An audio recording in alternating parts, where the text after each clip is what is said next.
napanood. Ang kumitahin sa ating ito, goals. Nagpapalala ko ang sunod. Nakasang alamada. Gusto natin. Kasunod rin yan. Isa sa isa na nandito ngayon. Matalang naman ito. Kung ano naman yung natin sa live. Kasi sports, isang napaka-floor na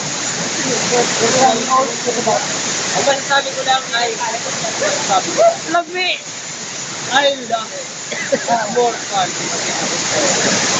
Galang pa nga sa aming kapatid Pilipinas sa mga Pilipinas.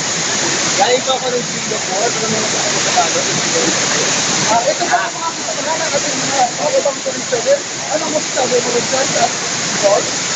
Sabi ko lang sa ating kapatid, ako ay ganda dito kaya it's more fun in a Sika Lake. Kaya meron po tayo sa tulog ito natin ano kanyang kalanasan? Dito kami ang Asis Falls. Maganda dito sa Asis Falls, pero sobrang lamig. Grabe, nanginginig. You will never forget this experience. Okay, at yan sa ating napaka-latest na update dito sa may Asis Falls. Back to you guys. Kasi ito natin dito sa may ano nga ba ito?